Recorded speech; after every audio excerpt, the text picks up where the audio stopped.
Mom should move out the baby and I need peace and quiet. She's too much. I heard my daughter-in-law's voice drifting in from the living room while I was spreading butter on a slice of bread. The knife froze mid-air. My son just nodded, gently soothing his wife. Moments later he came up to me and held out a stack of senior apartment brochures with my name written clearly on top. I glanced around what used to be my kitchen. New curtains, white dishes, the family photos gone. I smiled, set the coffee spoon down softly, and nodded. "I'll think about it, sweetie." But that same night, I opened the safe, pulled out the house documents with only my name on them, and started building a trap they'd walk into without even knowing. If you're still listening, tell me where you're watching from. Every comment you leave is another mark in this journey. And if this story has touched you, don't forget to hit like so it can reach even further. My name is Nora Whitfield, 68, widowed 8 years, living in a 2-story wood house on the shore of Lakewood in Michigan. My husband Edris and I spent nearly 40 years building this place with our own hands. Every brick, every plank, every frame on the wall carries a lifetime. And yet now, the house barely holds my breath anymore. Since Aubrey, my daughter-in-law, moved in, everything began to change in a quiet, chilly way. It started with soft words. "Mom, let me swap these curtains to make it brighter." I agreed, not suspecting a thing. Then my blue ceramic dishes I'd used for 30 years disappeared, replaced by glossy white ones to keep things consistent. The family photos, including my wedding picture and Edris's portrait, gradually vanished from the walls. Aubrey's reason always sounded so reasonable. "Just storing them for now so they won't get dusty, Mom." But all those for nows added up to a cold, empty space in the very home I built. My son, Caleb, 34, is kind and hates conflict. He's never liked seeing anyone argue. Maybe that's why, when his wife said she wanted quiet space for the baby, he only nodded. "Mom, Aubrey's pregnant, the doctor says stress isn't good for the baby. Maybe you could look for somewhere more comfortable near the retirement home by the lake, even." His voice was as light as suggesting a different dinner, but every word cut through me like a knife. I looked straight into his eyes, so much like his father's, and just smiled. "I understand, Caleb. I'm not one to explode. I spent my life as an ER nurse where shouting and blood are everyday things. I know that flaring up only makes you weaker. What matters is to observe, remember, and act at the right time." So that night, after they went to bed, I sat in Edris's office and opened the safe. Inside were the house deed in my name, the property insurance, the property tax records, and the will I updated after Edris died. I laid everything on the desk, squared them up. On each page, a red stamp read clearly, "Owner, Nora E. Whitfield." I smiled, a thin smile, not happy, just clear-eyed. The next morning, I brewed coffee like always. The smell of fresh roast filled the air, the scent that reminds me I'm still in control. I added a pinch of cinnamon, Edris's old habit, then sat at the kitchen table. Aubrey walked in, hand on her belly, voice gentle. "Good morning, Mom. I wanted to ask, did you look over those flyers last night?" I sipped my coffee, the bitterness coating my tongue. "Yes, I'll consider it." I kept the same smile. She didn't know I'd already installed an automatic recording app on my phone to save every conversation in the house. I started an incident log. Every nurse knows how important that is. Whenever something was moved or a casual comment was made, I wrote it down. Date, time, who said it, to whom, and what it was. Under each line, I put a star if it felt off. March 12, Aubrey changed the curtains. Reason: brighter for the baby. March 15, wedding photo vanished from the wall. Reason: to avoid dust. March 20, Caleb slept out. Reason: Aubrey needs quiet. Every night I looked at the log like I was gathering evidence for a case the patient didn't know they had. The house grew strange to me. Each morning Aubrey played soft music, called it pregnancy therapy. She floated through the living room in silk sleeves, hand always on her belly like a leading lady in a film about motherhood, while I, the actual mother of this home, was pushed into a silent, supporting role. I heard her tell a friend on the phone, "I love my mother-in-law, but she stresses the baby out. We need to get her somewhere else so she can rest." The voice was sugar-sweet, but underneath it was the smell of cold metal. I still went to the market, still cooked, still tended the garden, but everything I did became a thorn in her eye. One morning, I was on the phone with my sister in Chicago when Aubrey came down, annoyed. "When did you call, Mom?" "Around 10 o'clock. That's the middle of my morning sleep." "You know, the doctor says pregnant women need their morning rest. Your talking is a bit loud." I looked at her and only said, "I'll keep that in mind." In my head, I marked a red star in the log. I added a doorbell camera. Aubrey thought I was worried about security, but I wanted to know who came and went when Caleb was out. I also placed a small recorder in the living room cabinet. Everything I did was slow and careful, like chess. No need to win now, just make sure when it's my move, the other side has nowhere to go. On the third night after the move-out breakfast, Caleb said he'd sleep at work for convenience. I knew he was following his wife's plan so she could rest. I heard the car door close. Then the house fell quiet. Upstairs, Aubrey turned on the light in my room, the one Edris and I had used, and paced around, measuring and taking notes. I stood at the bottom of the stairs and looked up, saying nothing. Some things you only need to see to understand. That evening, I poured myself a glass of red wine and sat by the window facing the lake. The water rippled under the moon, calm in a way that felt suspicious. I missed Edris, the way he used to say, "You know, Nora, winning doesn't come from shouting, it comes from the kind of silence that scares people." I set the glass down, opened my laptop, and emailed attorney Alan Mercer, the man who helped me with paperwork after Edris passed. "Hi, Alan. I need to reconfirm my property ownership. Need to meet in person. Monday morning work?" The reply came faster than I expected. "Of course, Nora. Bring the originals, I'll verify." I closed the laptop and leaned back, listening to the wind moving through the oaks on the porch. In the dark, I wasn't afraid. I was clearer than ever. The next morning, before the sun climbed, I got up early, brewed coffee, and made a few cinnamon waffles, habits I've never dropped. Aubrey came down, surprised to see me already having breakfast. "Where are you off to so early?" she asked, syrupy sweet. "To the bank for a bit," I said, picking up my purse. "The bank? Are you withdrawing money?" "I just want to review a few old things. Like the deed, for instance." She froze for half a second, but I pretended not to notice. Driving to the law office, the early spring wind was biting, but I felt warm inside. Warm because I knew I wasn't helpless anymore. Warm because no matter how hard they tried to scrub me from this house, there was one thing they could never erase: my signature on the land papers. I stopped at a cafe by the lake, took out my notebook, and wrote another line. March 22.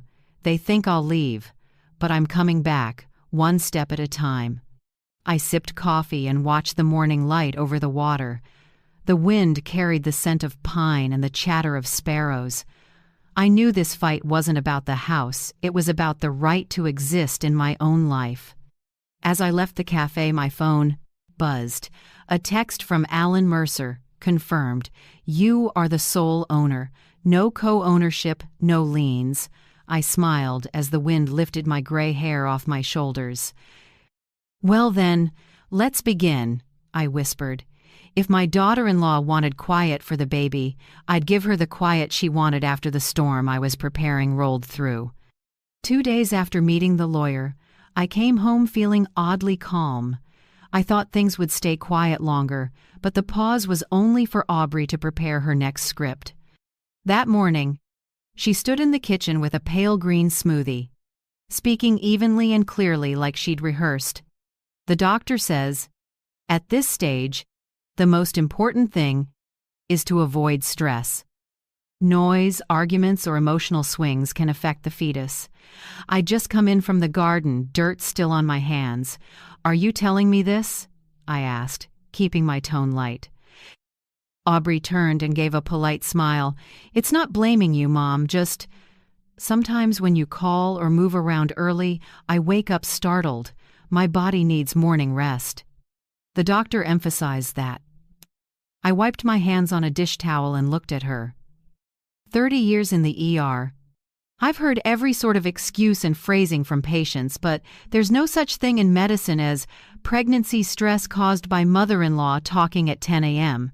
What Aubrey was saying wasn't medical advice, it was a memorized performance. That so? I smiled. I'll try to walk softly and speak quietly. Aubrey nodded, satisfied. She thought I'd stepped neatly into the supporting role she wrote for me. That evening, Caleb came home late. I sat on the porch, heard the car pull in, his heavy steps on the brick path. He looked tired, shoulders slumped. I poured him tea and asked softly, "Have you eaten?" He shook his head. Aubrey was exhausted all day. I grabbed something outside. I nodded and waited. Sure enough, a few seconds later he looked at me, hesitant. "Mom, I know. Things are tense, but please try to be understanding with Aubrey. She's trying to stay healthy. The doctor says stress can trigger contractions." I set the cup down slowly and said nothing. I just filed the exact wording in my head. That night, when everyone slept, I opened my leather journal and wrote it down. Caleb, 9:10 p.m. Please be understanding with Aubrey. The doctor says stress can trigger contractions. I added a note. Even tone. Avoided eye contact, repeating his wife's lines. The next day, while I was sweeping the porch, Mrs. Mildred, the neighbor across the street, came over, greeting me as she spoke. "Nora, I hear your daughter-in-law is having a bit of a rough time in the pregnancy? Poor thing, you must be worried." I looked up. "She told you that?" Mildred gave a polite smile. "Just small talk. She said she's been tired lately because there are too many people in the house. You know how it is, pregnant women are sensitive." I didn't answer right away. I only smiled lightly, but inside I went cold for a beat. Aubrey was spreading her own story. A narrative woven out of pity and cleverness, and her first audience was the neighbors. That afternoon, while Caleb was at work, I tried another tack. I stepped into the living room and spoke to Aubrey, who was knitting. "If you need more quiet, I can adjust my routine.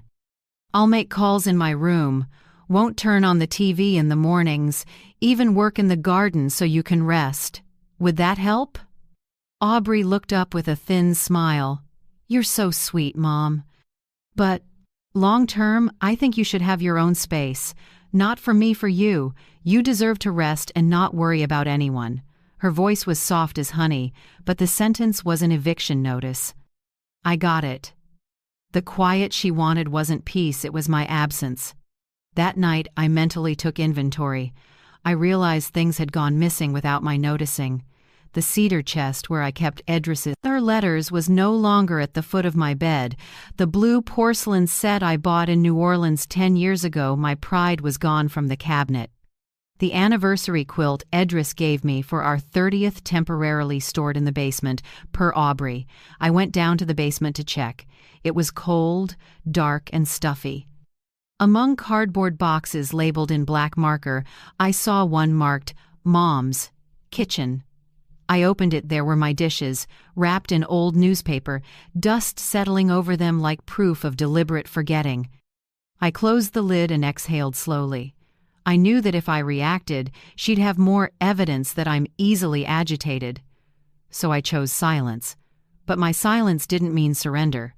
From then on, I realized Aubrey had her own language of manipulation. Everything she said began with 3 words. For the baby. For the baby, don't run the washer in the morning. For the baby, don't cook strong-smelling food. For the future, you should rest. For my health, you should go out more. Each word was light as thread but tight as rope. She never gave orders, but made you feel guilty if you didn't comply. I could see myself being rewritten as the villain in her story, the selfish old mother who won't make room for the new generation. I didn't argue. I started acting. That night, I opened a small box in my desk and took out a mini recorder I used back when I was a nurse to log shifts. I dusted it off, put in fresh batteries, and set it under the bookshelf in the living room where Aubrey liked to make calls. It's small enough to go unnoticed, but the mic is very sensitive. I also changed the lock on the file cabinet holding the deed, insurance, and savings. I didn't want to wake up to find they'd been temporarily stored somewhere else. A few days later, while I was watering the porch plants, my phone buzzed. A text from an unknown number, a screenshot of a group chat called Mommy and Friends. Aubrey's message stood out.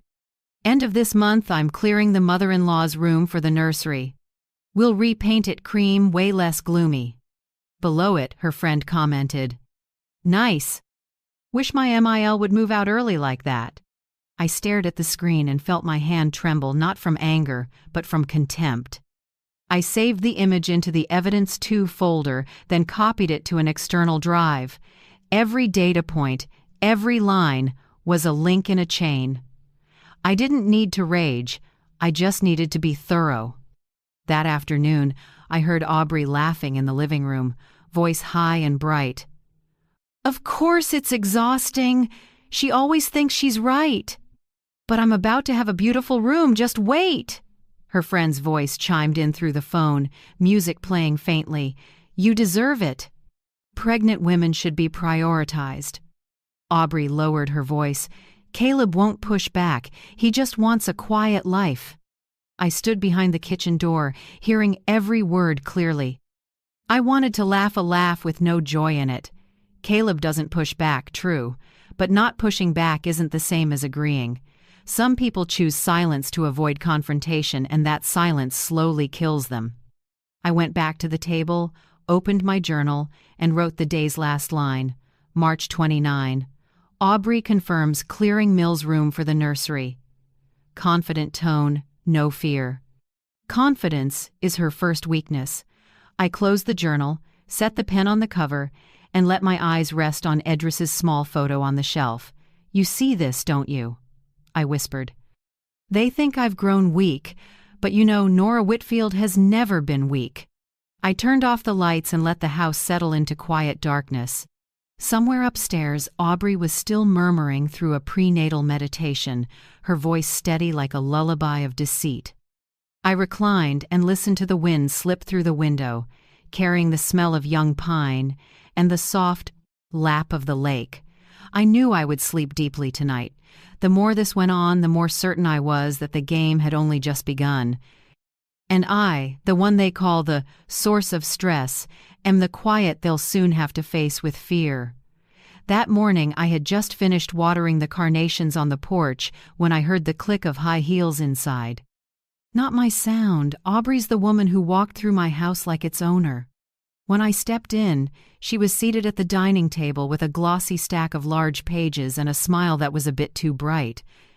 "Oh, there you are, Mom," she chirped. "I just found something I think you'll like it." On the table lay a cream brochure reading, Maple Ridge Senior Living, where a peaceful chapter begins. I know the format, clean, easy to read. Photos of seniors beaming in flower gardens or yoga rooms. A manufactured happiness ad designed to convince older people they're choosing freedom, not being left behind. Aubrey opened it, her pale pink nails sliding over each page. "Look, Mom, the rooms are bright, with big windows facing the garden. They have transportation, diet-planned meals, and a Friday dance club. You'll make lots of new friends." I looked closer. A single-window studio, pale red brick, with a photo of a silver-haired woman reading beside a plastic flower vase. In the top corner, a red pen circled around that image with a handwritten note, perfect for her. "You looked into this thoroughly?" I asked, steady. Aubrey smiled lightly. "Yes, I just did some homework first, so you don't have to do the heavy lifting. Maple Ridge is only 20 minutes away by car, with its own shuttle for shopping and appointments. Super convenient, Mom. Right then, Caleb walked in, tie still undone. He set his phone down and glanced at the brochure. You should check it out, Mom. It's nice there. No more yard work or fixing pipes. Staff handles everything. You can just relax. I rested my hand on the back of a chair and looked at them both. The room went so still it felt like the air stopped moving. I asked slowly, word by word, "Did you forget who's on the deed to this house?" They froze. Caleb's eyes slid to Aubrey, waiting for her lead. She blinked, then let out a small laugh, a little flustered. "Oh, Mom, of course no one forgot. I just thought maybe you'd be more comfortable there. I'm only thinking of the baby." I smiled. "Right, for the baby." I pulled out a chair, sat down, and lifted my coffee, blowing on it. "This place does look peaceful." "Exactly," Aubrey said, her voice lightening, thinking I'd softened. "If you agree, I can set up a tour with the manager. Maple Ridge has a special move-in before the end of the month, and the first month's free." I set the cup down and nudged the brochure back toward her. "Interesting, but I think I need to think carefully. After all, people say if you want to move out, you should own the place you live in first." Aubrey's smile stiffened a little. Caleb rushed to smooth things over, forcing a laugh. "We just want to help you, Mom. There's nothing else behind it." "Of course," I answered, steady voice, calm eyes. "I believe that." I stood up and carried my coffee cup to the sink. No one said another word. I could hear Aubrey exhale softly, like she'd just dodged danger she didn't quite understand.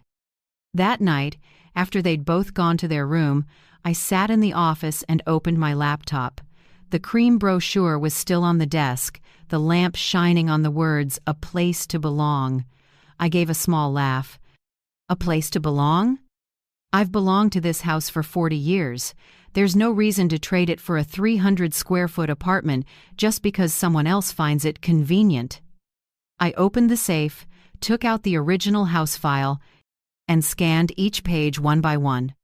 Deed, title insurance, property, taxes, proof of homeowner's insurance. I double-checked every page, everything intact. No one has the right to touch it.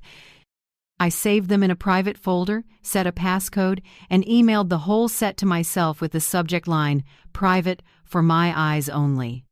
Done. I opened my messages and texted attorney Alan Mercer. "Alan, please reconfirm my sole ownership of the Lakewood property. No co-owners, no liens, no transfers. Need confirmation as soon as possible." His reply came in under 10 minutes. Checked. "The house is in your name only, completely clean. I'll send a notarized copy in the morning." I looked at the message and felt lighter. Not because of the house, but because I knew I still had the right to keep the one thing my husband left me. I printed a copy that night, sealed it in a flat envelope, and wrote neatly on the front, "Legal property of Nora Whitfield." I wouldn't use it yet. I just needed it ready for a show and tell at the right moment. The next morning, sunlight passed through the new curtains, a pale beige Aubrey had put up last week. I sipped my coffee and listened to her moving around. She'd started acting like the house was already hers. She opened cabinets, rearranged dishes, then cleared the lower shelves too. "Mom, I'm just tidying a bit," she said, "so when the baby comes, we'll have a clean space." I nodded, smiling. "Go ahead. Just don't touch the cabinet in my office." "Of course," she said without looking at me. At noon, I heard her on the phone in the hallway. "Yes, I think once my mother-in-law moves out, we can repaint the living room walls cream. I'll send you the new design tonight." Her voice was low, but I heard the two words clearly. "Moves out." She passed by me in the kitchen, face bright like that conversation hadn't happened. "I'm making a salad. Want some, Mom?" "Sure," I said, sitting down. "You seem busy." "Oh, just little things," she smiled. "Getting ready before the baby arrives." When she turned to grab a knife, I noticed the Maple Ridge brochure still in the kitchen drawer, the fold-worn proof she'd looked at it many times. That afternoon, when Caleb got home, I was reading on the porch. He sat next to me, quiet for a moment, then said, "Mom, I know yesterday was a little clumsy. Aubrey only wants what's best." "What's best for who?" I asked, eyes on the paper. He stayed silent a few seconds. "For all of us." I folded the paper and looked out toward the lake. "Son, sometimes people say for everyone, but they really mean for themselves. I've seen that more often than you think." Caleb sighed softly. "I just don't want misunderstandings between you and her." "Misunderstandings?" I gave a small smile. "There are no misunderstandings here, Caleb." I heard everything. I set a hand on his shoulder and patted it. "Don't worry. I'm not going to argue. I'll just remind you of one thing: I know exactly whose name is on this house. And I know when it's time to remind others, too."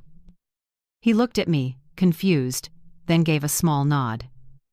"I understand." That night, as the house lights dimmed, I was still awake.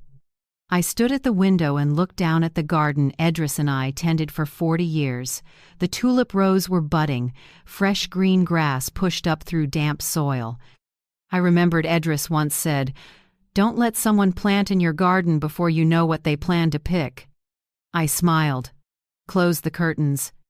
Downstairs, the living room light still glowed. Aubrey was tidying, or rather, doing a full run-through. I heard porcelain clink, measured footsteps in every corner. She was rehearsing her part, the new owner of the house. I went to bed, turned off the light, and thought, "Keep going, Aubrey. The better you perform, the harder your fall when the curtain drops." That afternoon, while I trimmed the lavender along the fence, Paula Delaney, my next-door neighbor on the right, walked over. She's a few years older than me, small frame, softly curled hair, always carrying a hint of rose. She held out a bag of freshly picked apples and spoke as if casually, "Nora, I don't mean to pry, but yesterday I had to stop by the Crescent Hotel, the one across from the gas station, and I saw Aubrey with a man." I paused my shears. "What man?" Paula lowered her voice. "I don't know his name, but he wore a dark suit, drove a black Lexus, confident build, around 40. I recognized Aubrey by her hair and that cream coat she often wears. They didn't look around, just walked in holding hands. I called her name, but she acted like she didn't hear. I kept my composure, smiled, and accepted the apples. "Maybe you saw wrong," I said softly, but inside, the pieces started to shift. That night I wrote in my journal, "April 2nd, Paula Delaney says she saw Aubrey with an unknown man at the Crescent Hotel. Description: dark suit, silver watch, black Lexus, not Caleb." I reread it several times, stopping on "not Caleb." Some things you don't want to believe, but a woman's intuition, especially after nearly 7 decades, rarely misses. 3 nights later, close to midnight, I woke to a soft laugh from the living room. That laugh was light and flirtatious, but completely different from Aubrey's voice when she spoke in front of Caleb. It sounded truer, freer, more bare. I stepped down the stairs slowly, careful not to make a sound.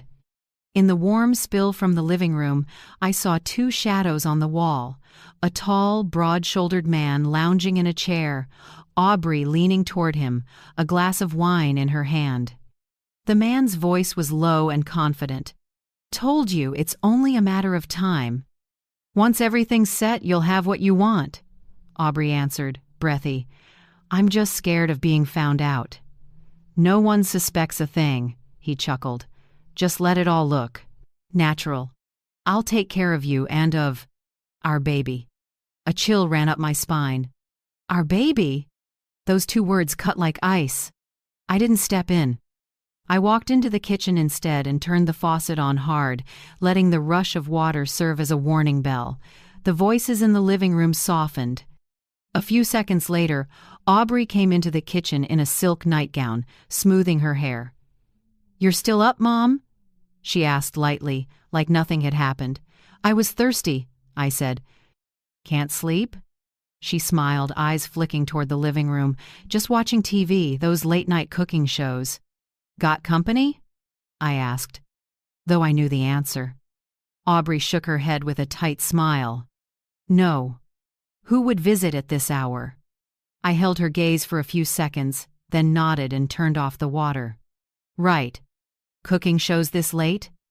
Must be quite interesting." She said nothing, then slipped away quickly. I heard a door close softly, men's shoes glide over hardwood, and minutes later, an engine start in the driveway. The next morning, Aubrey acted like nothing happened. She blended a smoothie, put on meditation music, and talked about redesigning the nursery. Caleb kept leaving early and coming home late, repeating a line like he'd been hypnotized. "Aubrey needs to rest, Mom. Please don't add pressure." I just smiled and didn't argue, but I started gathering evidence. I opened the smart doorbell app I'd installed weeks before, the kind with motion detection and auto record. Sure enough, the history showed a clip at 11:47 p.m. A tall man in a dark suit entering the house without looking up at the camera. I zoomed in and caught his left wrist glinting a big silver watch. I downloaded the clip and named it Crescent Entry 11:47 p.m. From then on, I watched Caleb's work schedule closer. He said he had back-to-back shifts at the company, even overnights. Aubrey, meanwhile, was freer than ever. She entertained guests, signed for personal packages, and sometimes disappeared for hours with no explanation. I started logging everything. April 4th, black Lexus parked out front at 8:15 p.m. Camera captures a male figure matching April 2nd. April 5th, Caleb says he's sleeping at work. 10:32 p.m. Doorbell light on for 2 minutes. Motion detected. No clear face. April 6th. Aubrey on a living room call. "Don't worry. Things are moving." I felt like I was living in a play where I was both witness and audience. One afternoon, while Caleb was at work, I heard a car stop out front. I peeked through the curtain. That same black Lexus. The man got out this time. I saw more clearly. Around 40, tall, broad shoulders, dark hair with some gray, an Omega watch on his wrist, perfectly fitted navy suit. He rang the bell. Unhurried. Seconds later, Aubrey opened the door, her face lighting up without thinking. He brushed her cheek before stepping inside, so intimate it couldn't be just friends. I stayed behind the kitchen door, heart pounding but strangely clear-headed. This was Graham Pierce. I knew his name from an event card that fell out of Aubrey's coat pocket the other day. A business dinner for Pierce Financial Group. The timing lined up perfectly. I didn't confront them. Not yet.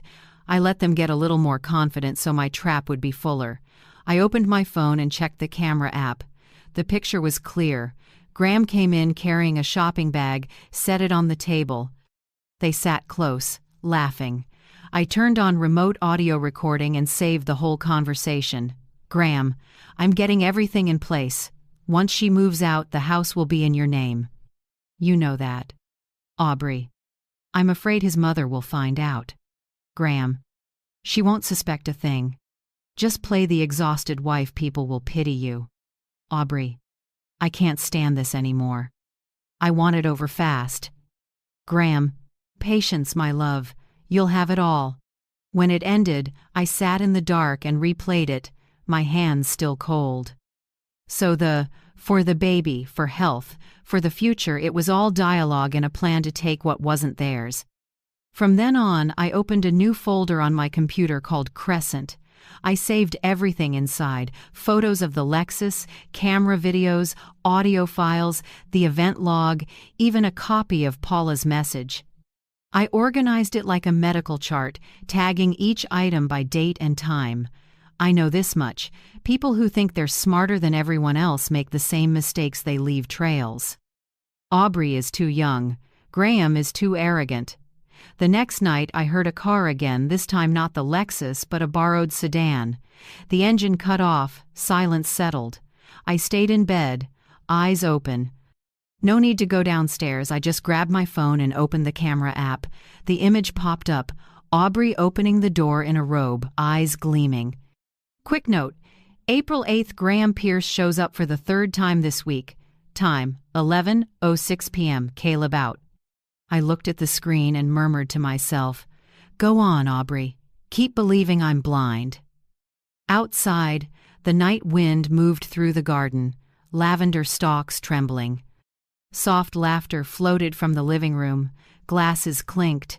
I closed my eyes, no longer hurt, only cold, with the clarity of someone who knows a new chapter is coming, and I'm the only one holding the pen. I opened the Crescent folder and added one more line to the notes file. Prep for the reveal. The more they believe, the cleaner the evidence. And I smiled, a small smile like a breath in the night, holding a quiet promise. They won't know what's waiting on the other side of this door. That Saturday morning, I came home earlier than planned after stopping by the lakeside flower shop.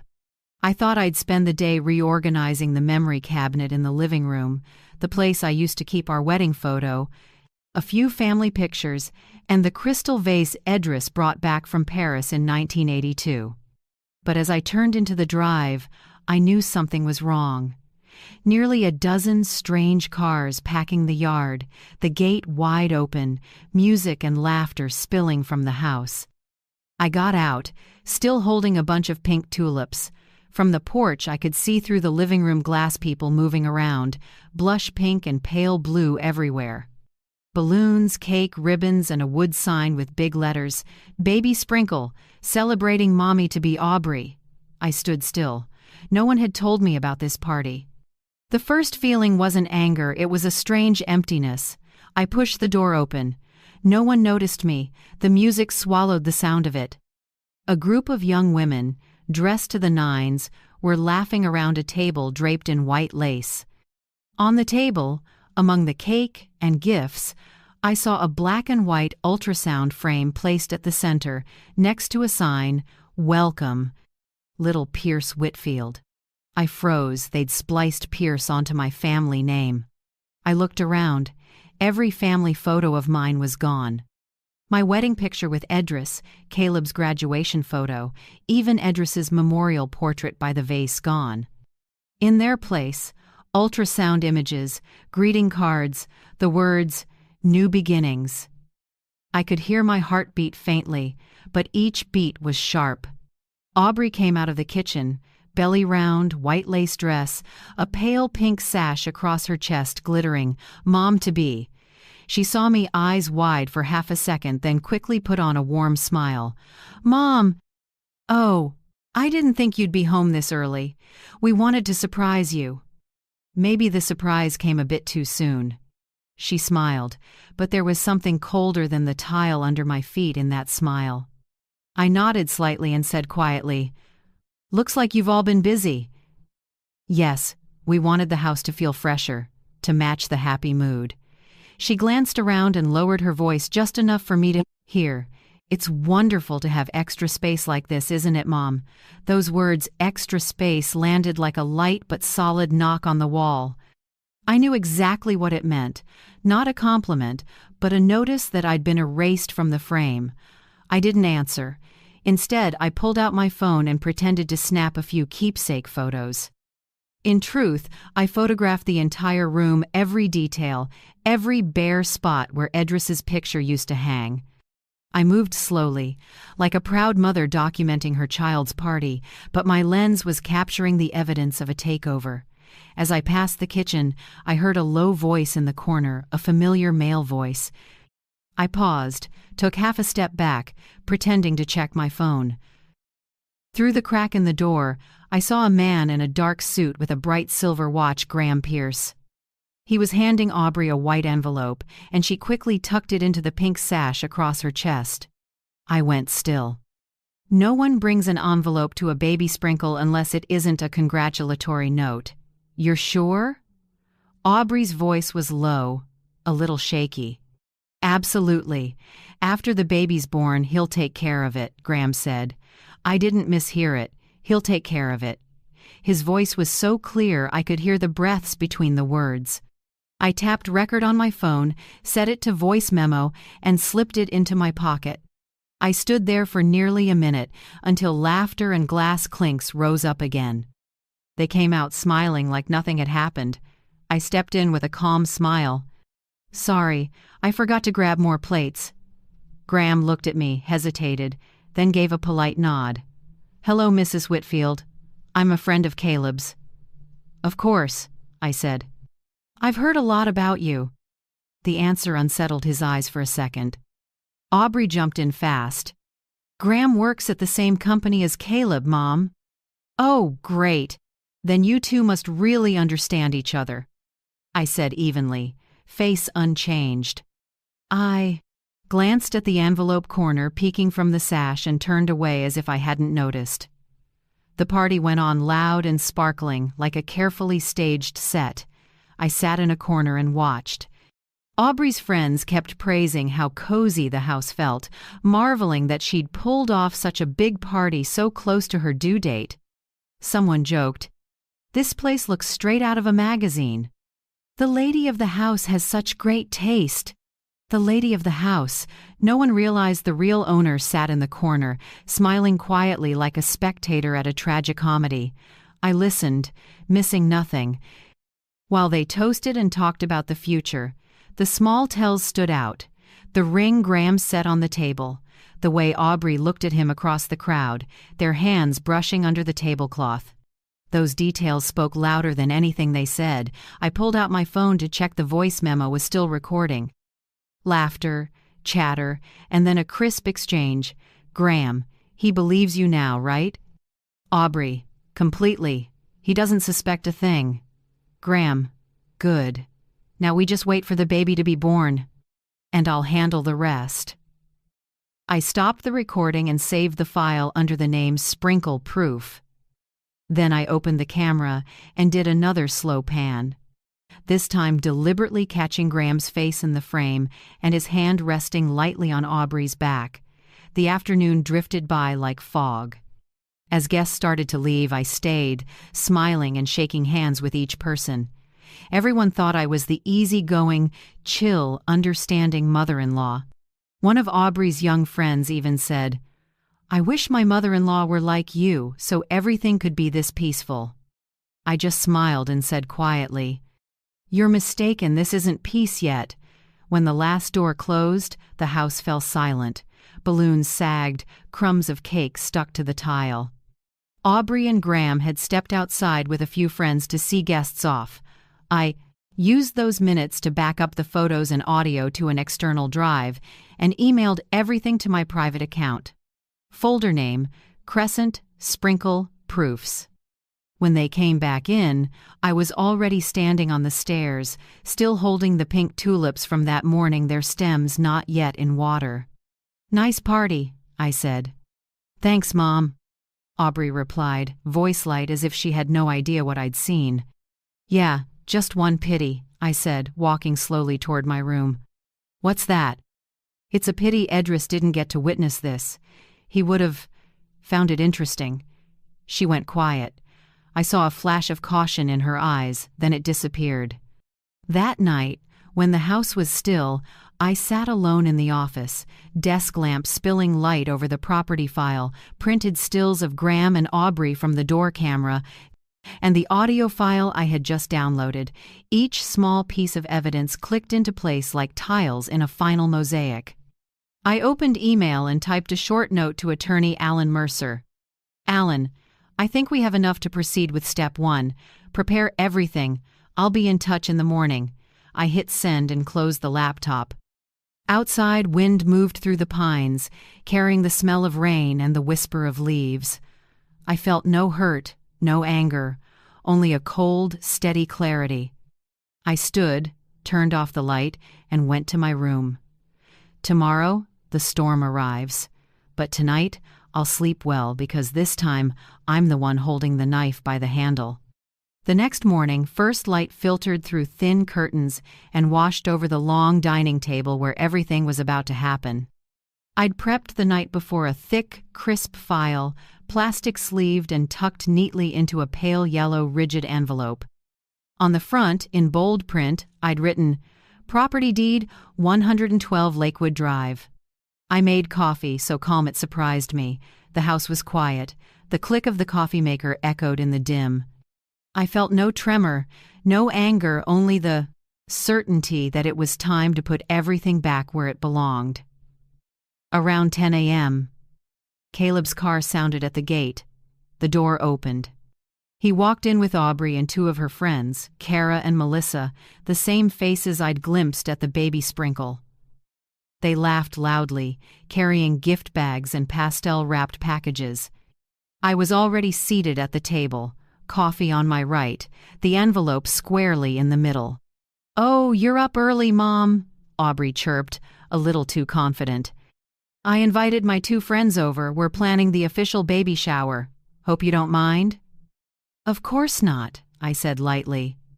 "Actually, I've got something to say too, and it's even better with all of you here." That sentence made all four of them pause. Caleb pulled out a chair, looking briefly uneasy, while Aubrey kept smiling, though her mouth tightened. I opened the envelope and slid out the notarized deed white paper, black letters, a round stamp. I set it in the center, turned the text to face them. "This," I said calmly, "is the ownership document for this house." I waited a beat and looked straight at my son. "This house is in my name, mine alone. No co-owners, no liens, no transfers, all fully legal." The room went so quiet it felt like someone had sucked the air out. Kara, Aubrey's blonde friend, blinked, eyes darting around, clearly unsure what she'd walked into. Melissa pressed her lips together and glanced at Aubrey. Caleb picked up the paper, his eyes tracking each line. Every legal clause, every stamp, every number.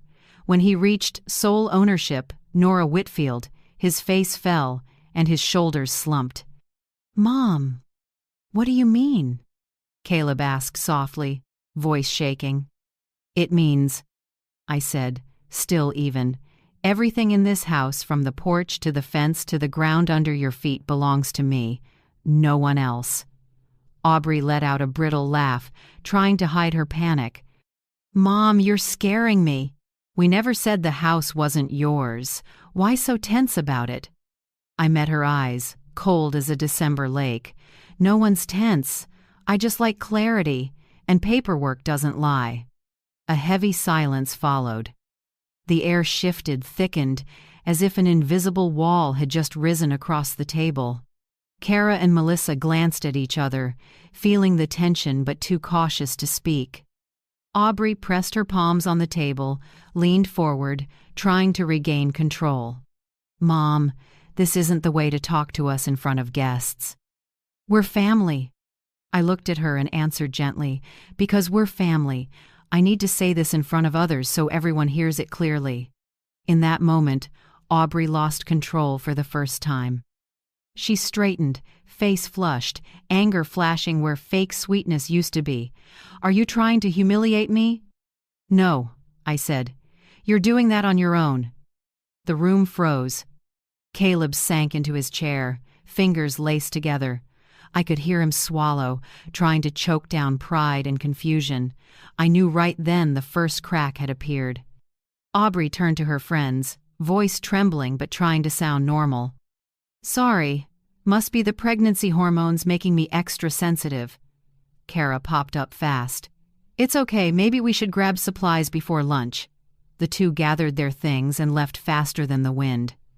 As the door clicked shut, I stood, slid the papers back into the envelope, placed it in the buffet drawer, turned the key, and locked it in full view. "Now," I said, "everything's clear. No arguments, no misunderstandings.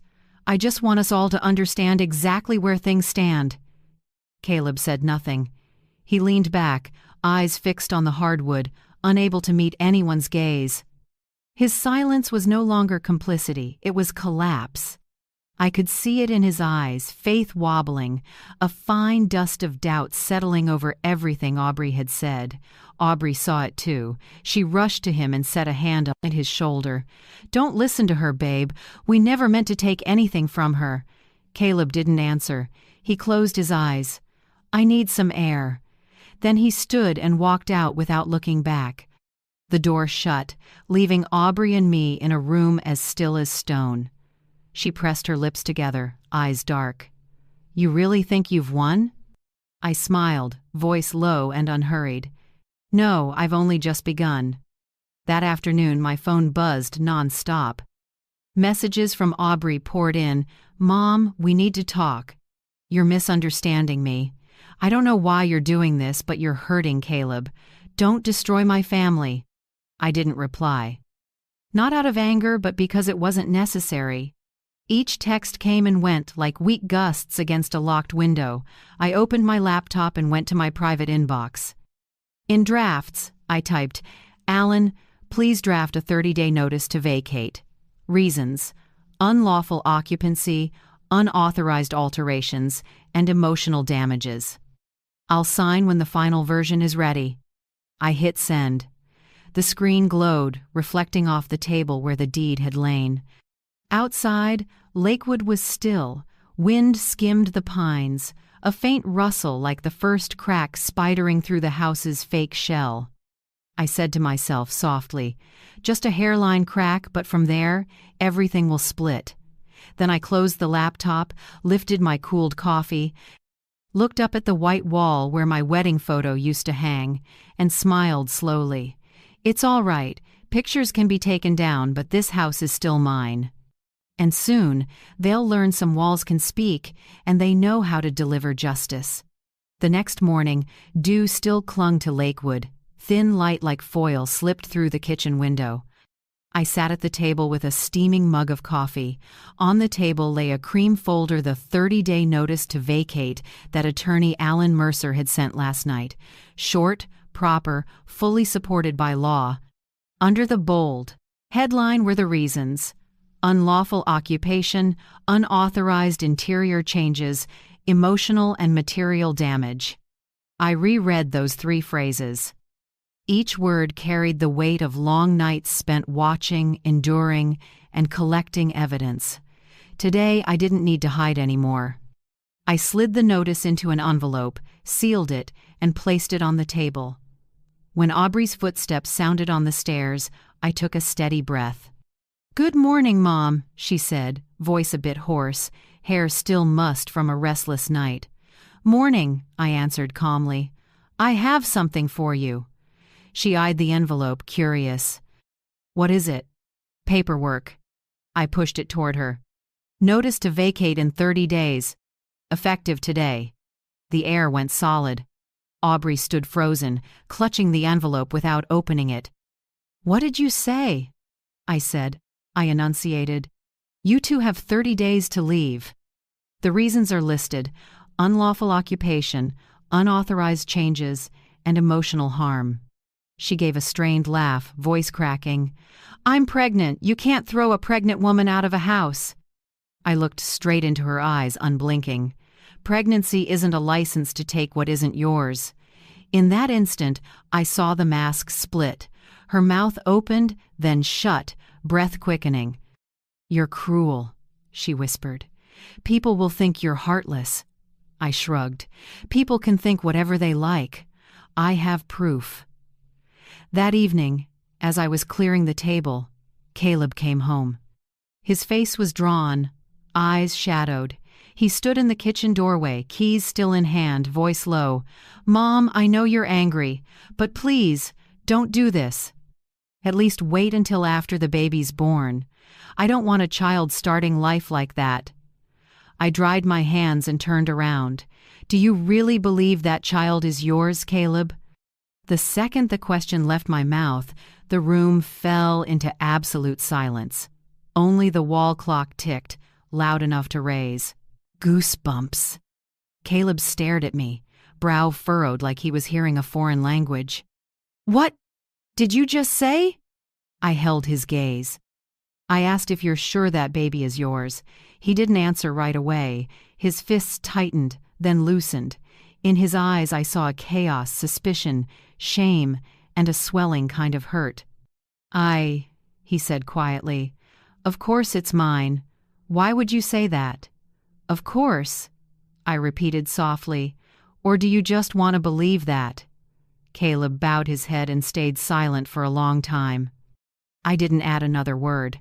I poured him a cup of coffee, slid it toward him, and stepped away.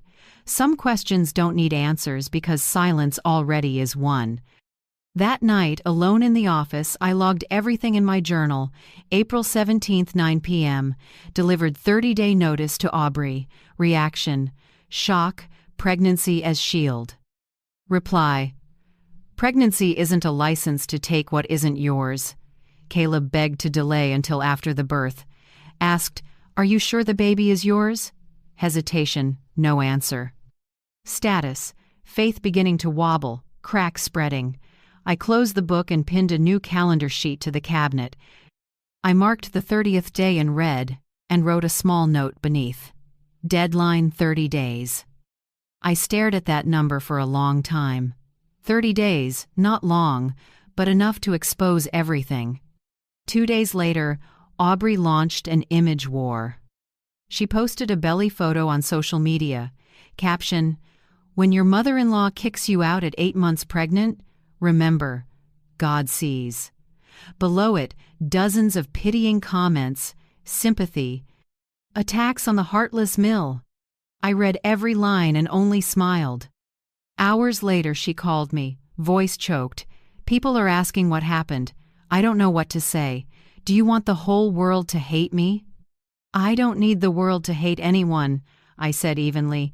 I just need the truth. What truth? How far will you go to humiliate me? I opened my Biznown laptop and tapped a few keys, tone calm. If you want to talk truth, I can send you copies of the photos, audio, and camera logs. She went quiet. I could hear her breath quicken on the line. Are you threatening me? No, I said. I'm reminding you the file is complete. She hung up. 3 minutes later, I got texts. You won't destroy me. I'll make everyone believe me. I'll protect this child at all costs. I read them without anger. I only felt pity. A young woman using emotion to hide the truth while the evidence lined up, waiting for daylight. That afternoon, I went to Dr. Karen Doyle's clinic, a former colleague from my nursing days. I laid things out briefly and asked, if we need a paternity test after the birth, how does that work? Karen looked at me, frowning a little. Nora, are you sure? This isn't small. I'm not sure, I said. Which is why I need the truth. She nodded, her voice softening. When the baby is born, if the legal parents both consent, it's straightforward. If there's a dispute, you'll need legal paperwork. Legal paperwork I have, I said. And I can get more if needed. Karen was quiet for a moment, then said, I understand. I'll help. I left the clinic feeling slightly lighter. Things were moving in the right direction, even if it wasn't a pleasant one. Late that night, Caleb knocked on my door. He came in and sat opposite me, fingers knotted together. The desk lamp lit his face tired, but for the first time, clearer. Mom, he said softly, I need to ask you straight. Do you have proof? I mean, about Aubrey and that man? I looked at him for a long moment. Do you want the truth? He nodded. I opened my laptop without a word. On the screen, the video and audio files appeared. I didn't hit play, just let him see the titles. Crescent, Entry, 11:47 p.m., Sprinkle, Proof, Audio, Living Room. Caleb didn't touch the keyboard. He just looked, and I saw the moment he understood that the thing he feared most might be real. He leaned back, hands trembling. I don't know what to say.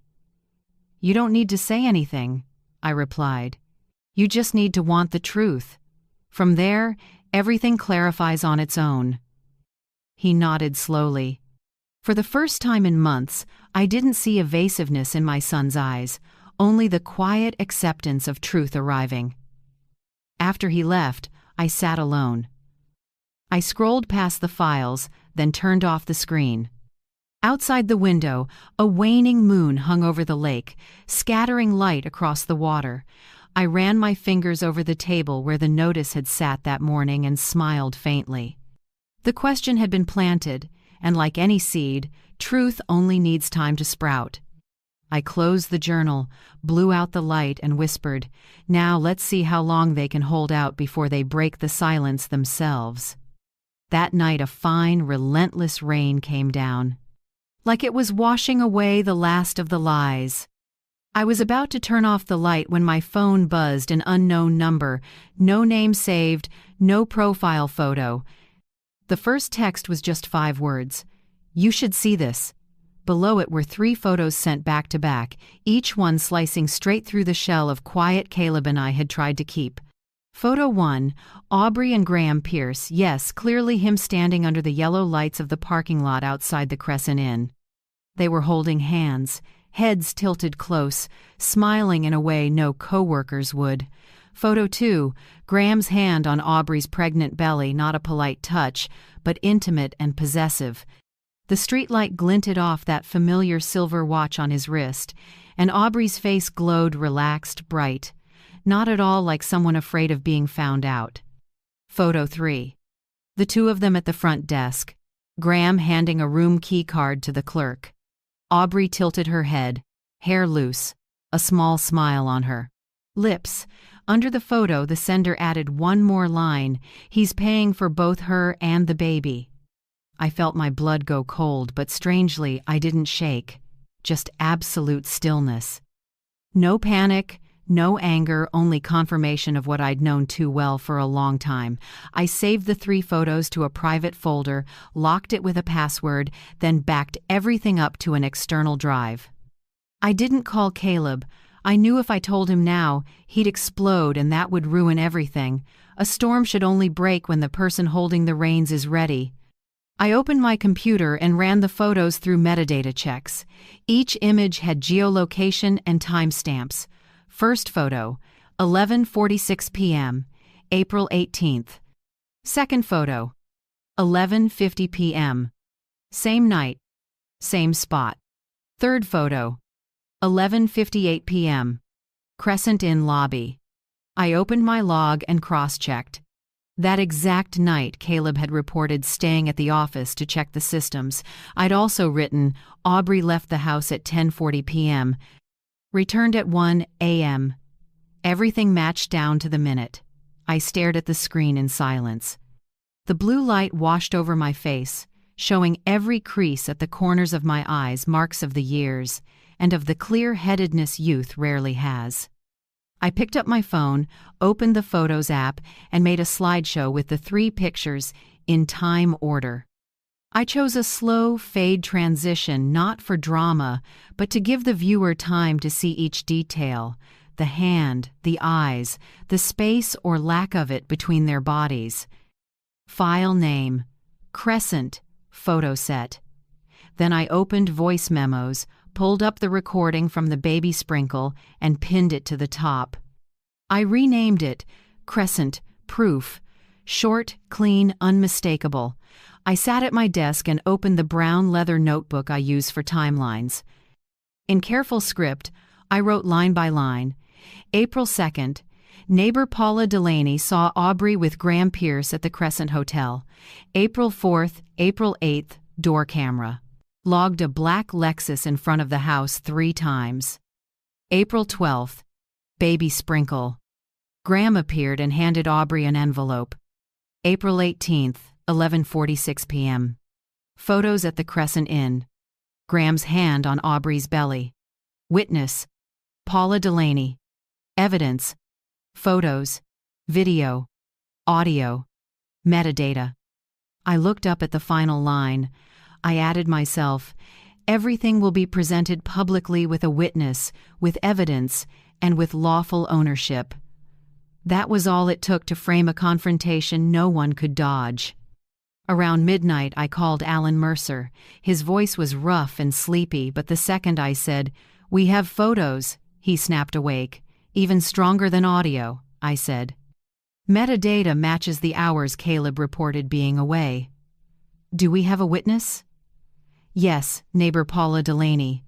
I logged dates and times, and she's willing to testify if needed." "Perfect," he said. "Then just wait for my signal. When I say stage ready, you present everything to the right people, at the right time, in the right place." "Where?" I asked. "Right in that house," he said, pausing. "Nothing beats the truth laid out in front of family." I was quiet a few seconds, then let out a small laugh. "Exactly. I want them to hear it in the very house they thought they'd taken." After I hung up, I turned off all the lights except the desk lamp. On the table sat files, a USB drive, printed photos, an external hard drive, everything organized like pieces arranged for the final battle. I looked at them and felt like I was steering a storm from its eye. The window was cracked. The lake air came in cold. I pulled my cardigan tighter, leaned back, and felt a soft tiredness ripple through me, but in my head, everything was crystal clear. It had been a long time since I felt in control of my life. No longer the annoying, outdated, in-the-way mother. No longer a shadow in my own home. Now I was the only one who knew all the pieces and held the key to them all. Before bed, I opened the text thread from the unknown number. No name, no photo, just a short line. "He's paying for both her and the baby." I didn't know who sent it, maybe a hotel employee, maybe a bystander who wanted justice, but that didn't matter. What mattered was that someone chose to stand with the truth. I replied with one line, "Thank you." Then I deleted the chat from the phone, but kept everything saved to a second external drive and locked it in the safe with the house papers. I turned off the light but couldn't sleep right away. In the dark, I heard the soft patter of rain on the roof, each drop like a quiet count toward the moment when everything would blow open. I thought back to the first morning Aubrey said, "You should move out," a voice sweet as sugar with a razor underneath. Back then I felt stripped of everything. Space, my son's affection, my dignity. But now, looking back, I understood. Sometimes loss is the purest form of freedom. I lay down and pulled up the covers. In my mind, I saw those 3 photos again under the jaundiced streetlights where 2 people thought no one was watching. They didn't know each picture is now a bullet of truth, and I'm the only one holding the trigger. For the first time in months, I closed my eyes and slept deep. No fear, no anger. Just one thought, light as breath. The storm has reins, and I'm the one holding them. 3 days later, Aubrey announced a cozy dinner to bring the family's spirit back together. She said it breezily, as if there hadn't been legal notices, fights, or clenched teeth threats over text. "Just a few of Caleb's coworkers, Mom," she said, eyes shining innocent. "They want to meet his family, and I think you should be there. You're the soul of this house." I smiled. "Yes, that's right. I'll be there." She didn't know I'd been waiting for this, an audience, bright lights, a witness, and the perfect timing to strip everything bare.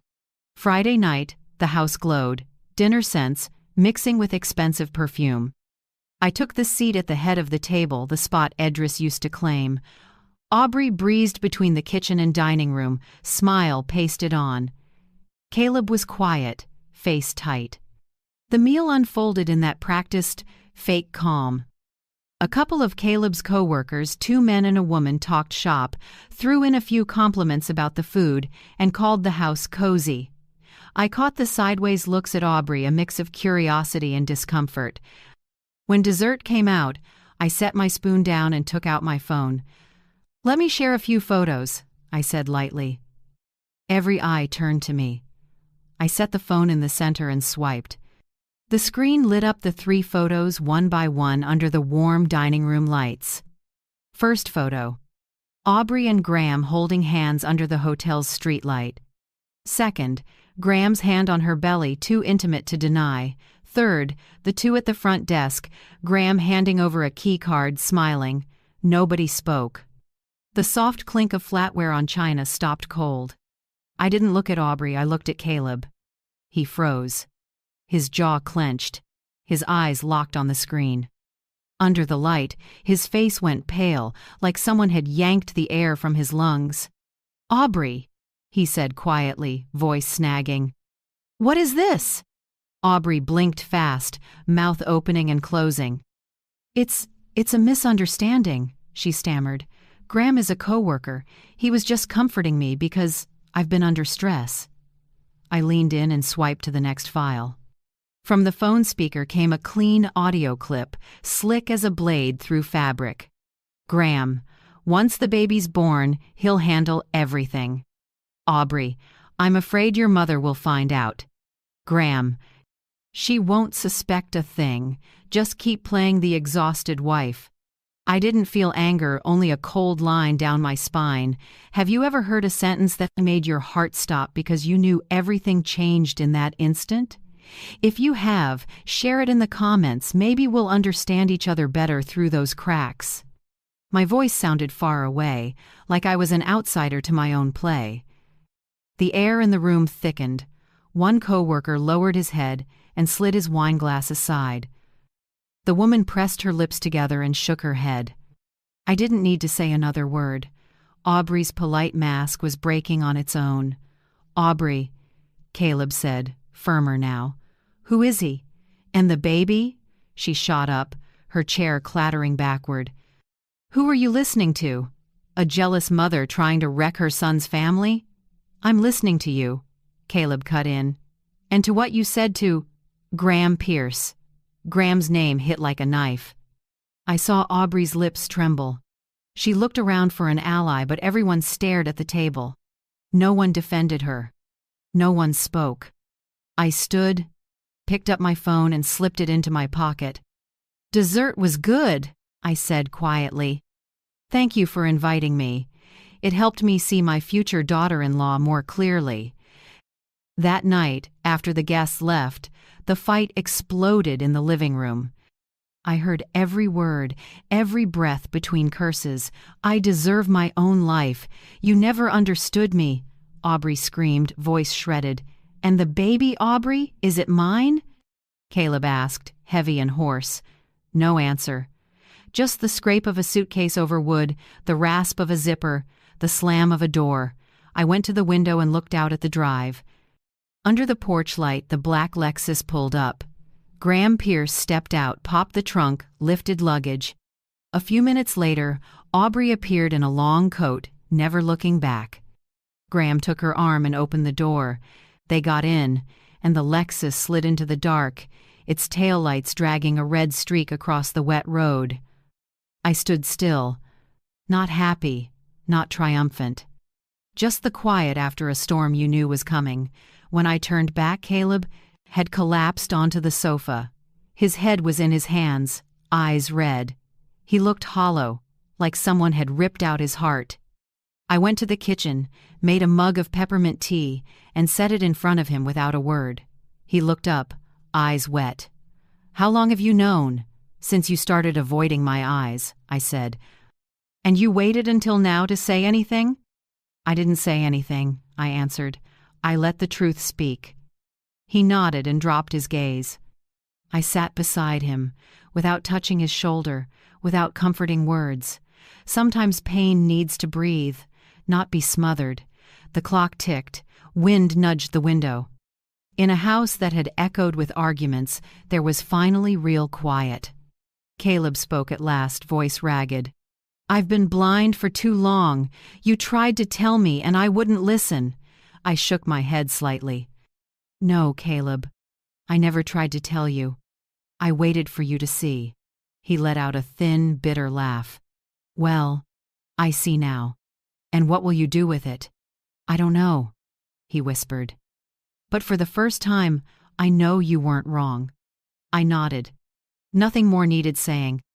I poured more tea and nudged the cup toward him. Steam rose, wrapping the warm lamplight in a thin haze between us. We sat there a long time, both quiet. The house was peaceful, the kind of peace only those who've lost something can recognize. When the clock crept toward midnight, I stood and eased the door shut. The soft click of the lock was the sound of an old chapter closing. In the living room, Caleb still sat staring at the steaming tea. He wasn't a man lost in a mirage anymore. In that light, I saw my son hurt, fragile, but real. I walked back and sat beside him. No talk of forgiveness, no lessons. I just kept my hand near his close enough so he knew I was there. In the quiet, with warm tea and the wind at the eaves, the mother-son bond that lies had severed began to tie itself back together by the truth. And that, to me, was the only victory that mattered. The next morning, early sun poured through the living room windows. The light was soft but clear, catching dust motes still hanging, the dust of long silence, of false words, of hidden wounds. I poured myself coffee and stood looking around the house. It was strangely quiet. No staccato heels, no heavy perfume, no lectures about how the baby needs quiet. Just me, Caleb, and the truth. I started the morning by dusting the family photos. The one of the three of us at Lake Michigan when Caleb was 10, I was in a red sweater. Edris had an arm around our boy, and Caleb grinned, holding a fishing pole bigger than he was. I blew the dust from the corners and set it back where it belonged, above the mantel. Right beside it, I rehung Edris's portrait, the one Aubrey had taken down, to brighten the room. I stepped back and looked at my late husband's smile in the wooden frame. Light bounced off the glass with a soft gold. "Good morning, Edris," I said softly. "Everything's going back where it belongs." The next room, the one Aubrey had christened the nursery, was quiet now. Pale pink bits, ribbons, baby coming soon signs still lingered, remnants of a false dream. I took down the crib, mobile plastic stars turning lazily, and placed it in a box. Then I broke down the white crib, wiped each slat clean, and stacked it neatly. In its place, I painted the walls a warm sand, the color Edris once chose for the living room. The faint scent of new paint mixed with dry wood and the morning breeze through the window. I set up a small guest bed, tucked in crisp white sheets, and put a little vase of lavender on the nightstand. The room wasn't a symbol of possession anymore. It was a quiet corner for anyone who came here in good faith. By noon, I boxed up Aubrey's decor: gold-plated frames, glass vases, throw pillows embroidered with "Home Sweet Home," all wrapped, taped, and sealed. I labeled each box by hand. Property of Aubrey Whitfield. Hold for 30 days. No anger, no spite. Just doing exactly what the lawyer advised, reestablishing boundaries. Caleb came in as I sealed the last box. He didn't say anything at first, just watched, then stepped beside me and helped press the tape tight. After that, he grabbed the toolkit and started tightening door hinges, changing bulbs, and fixing the loose stair rail that had been wobbling for months. I watched without stepping in. The son I thought I'd lost to sweet, poisonous words was coming back, not with promises or tears, but with small, steady actions. When Caleb climbed the ladder to change the bulb, the new light spilled over the dining table. I caught a fleeting smile in his eyes, tired but calm. "Mom," he said, barely above a breath, "the house looks so much brighter." I answered, "Because the darkness is gone, son." That afternoon, we sat in the living room and went over the papers Mercer had sent. I said, "No need to contact Aubrey anymore. Let the lawyers handle it. We'll wait out the 30 days. Caleb nodded. "I don't want to talk to her. At least now I know who's actually on my side." We didn't need more words. Between us was a quiet agreement, something I hadn't felt with my son in years. I cleaned the kitchen at the end of the day. When I opened the cabinet, I found the blue porcelain set, the one Aubrey had temporarily stored in the basement. I washed each piece, dried them, and put them back in their place in straight rows.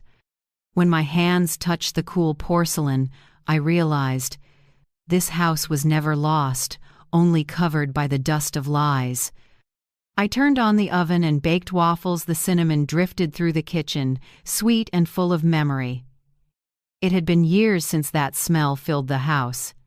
Back then, whenever I baked, Edris would open the window to let the breeze in and say, "A house is truly alive when it smells like something made with love." I did the same, threw open the window facing the lake. The morning air rushed in, carrying clean mist and the ripple of small waves. Sunlight bounced off the water, throwing bright specks across the wall. It felt like a simple house blessing, no priest, no ritual, just wind, light, and a heart that had stopped being afraid. Caleb stood in the doorway, a bit of paint still on his hands. He said quietly, "Mom, the house looks like it used to." I wiped my hands on my apron and smiled. "No, son. The house looks the way it's supposed to." He nodded and sat down, eyes resting on the candle I'd just lit on the dining table. I knew we were both thinking of Edris, the man who laid each brick of this house. The one who used to say, "Every storm just washes the porch clean." Late that night, I sat by the window and wrote a handwritten letter to Paula Delaney. "Dear Paula, I want to thank you not just for what you told me that day, but for your straightforwardness. You have no idea how much it helped me. In life, some people pass by for only a moment, but leave a streak of light like a lamp in the night.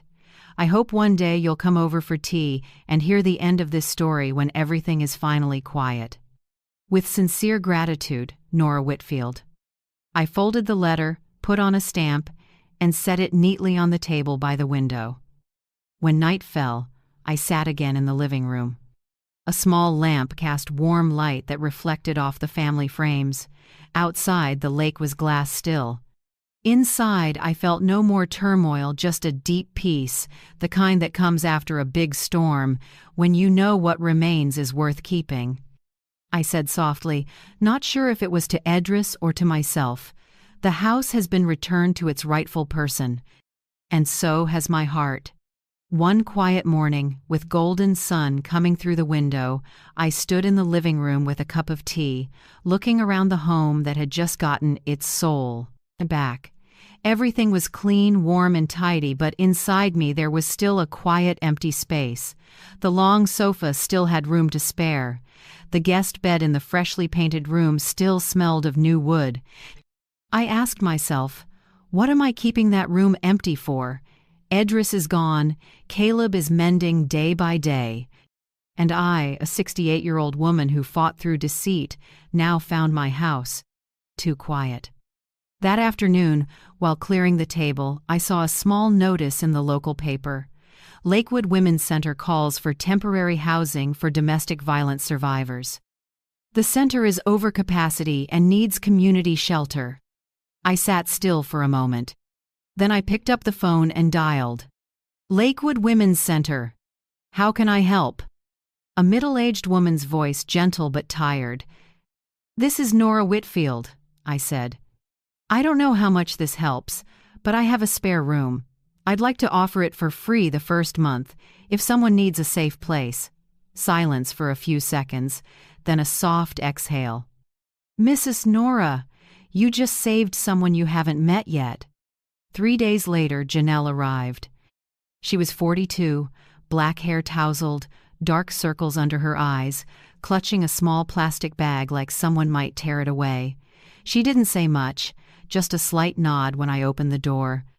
I didn't ask questions.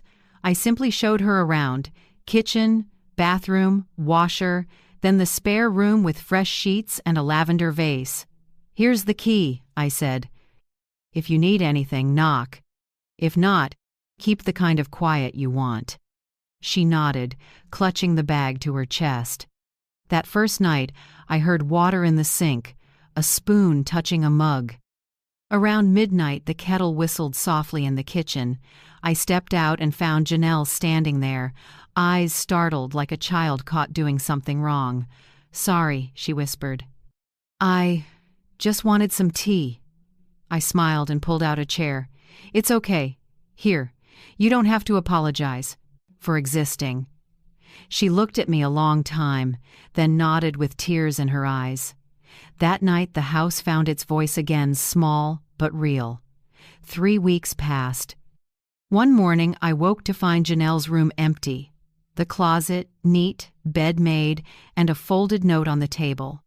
Mrs. Nora, I've left not because I'm scared, but because I finally can.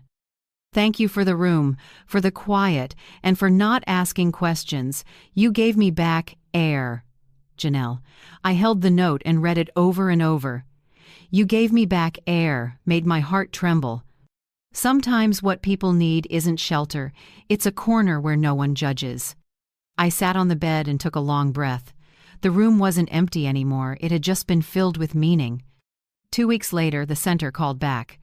Mrs. Nora, there's a young woman and her 2-year-old.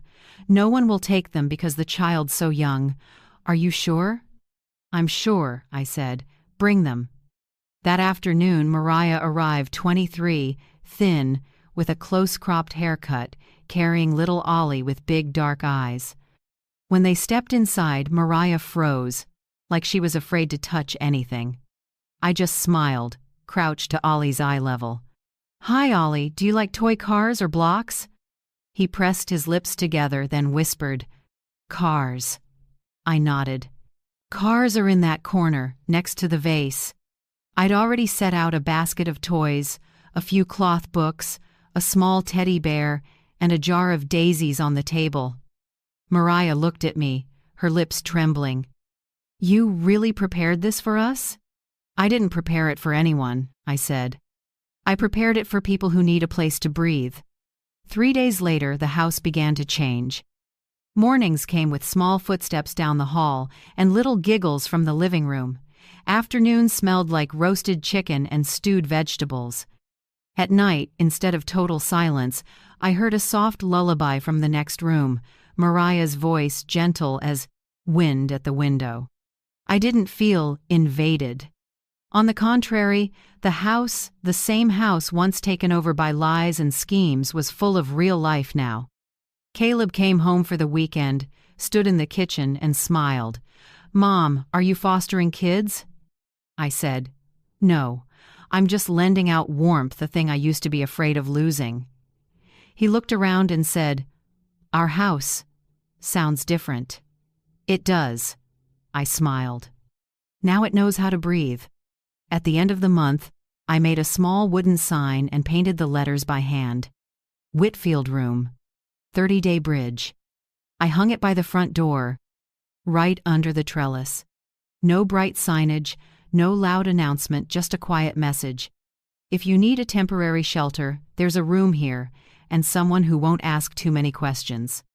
That afternoon, I sat on the porch steps and watched the sunlight stretch across the lake. Lavender drifted on the breeze. Inside, Ollie laughed out loud after spilling flour, and Mariah rushed to wipe the floor, still smiling. My chest warmed in a way I can't explain. I understood that healing isn't erasing the past. Healing is being able to open the door and let others in, to let them stay in the place where you once broke without fearing it'll be taken again.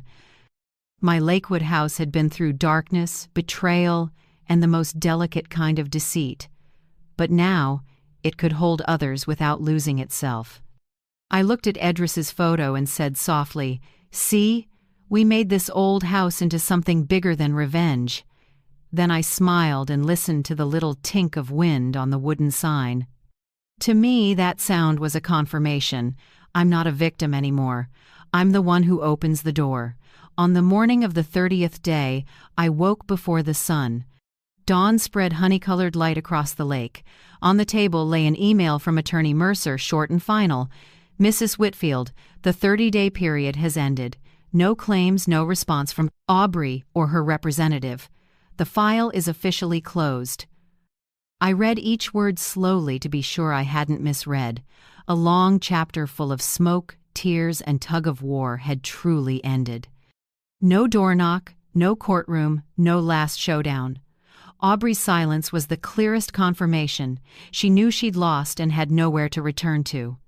I breathed deep, sipped my coffee, and felt my heart steady for the first time in months. At noon, Caleb came home. He stood at the door with an envelope, his eyes relieved but tinged with shame. Mercer sent a copy to me too, he said. It's really over, Mom. I nodded. The legal part is over, but what about your part? Caleb looked up. In his eyes there was no defensiveness, no suspicion, only genuine remorse. He walked closer and set the envelope on the table. I'm sorry, Mom, for letting someone make me doubt you, for staying quiet when you needed me most.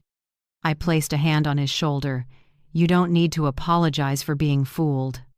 Everyone misses the light sometimes until the darkness passes. He nodded slightly and took a breath. I've started seeing a therapist, Mom, not just to forget, but to learn not to repeat things. I want you to trust me again. No promises needed, I smiled. Just live decently. That's enough. 2 days later, the local paper buzzed with news. Graham Pierce, the man in the dark suit with steel-cold eyes, was under investigation for financial fraud and investment scams. Accounts frozen, company charged. The article didn't mention Aubrey, only a vague note. A young woman previously seen with Pierce in Lakewood is currently unaccounted for. I folded the paper. Not happy, not bitter. Just the sense of a circle closing. Maybe somewhere Aubrey chose to fall into the hole she dug herself. That afternoon I went down to the storage room. The boxes labeled Property of Aubrey Whitfield sat in the corner, dusty. I took a marker, crossed out her name, and added, Unclaimed items. I locked the storage door, slid in a new lock, and listened to the clean click, the crisp sound of a sealed past. The next month, my Lakewood house ran a rotation for temporary guests. I set clear rules. Each person could stay up to 30 days, respect the shared spaces, and, if possible, contribute one weekend dinner for everyone to share. I called it the Dinner Fund. One Friday night, there were 5 of us around the table, me, Caleb, Janelle back for a visit, Mariah and little Ollie, and a new young woman named Trina just out of the center. The room smelled like roast chicken and garlic bread, and soft laughter rolled around the dining room. When Caleb raised his glass, I caught his gaze, the look of a man who'd been lost and was finding his way back to a real family.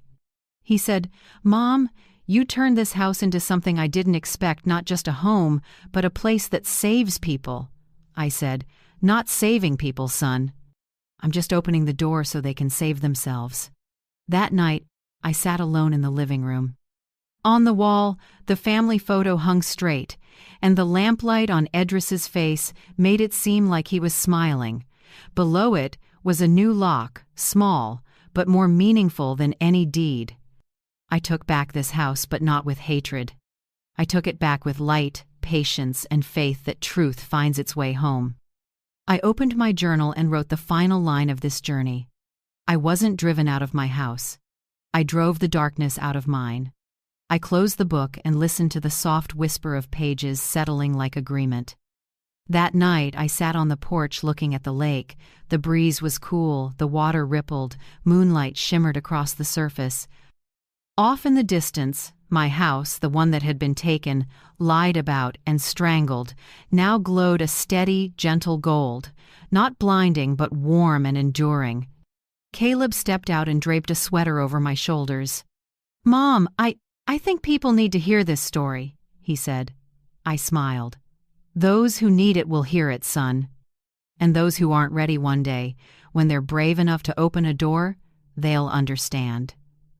When the wind moved through the willows, I closed my eyes and listened to the quiet sounds around me.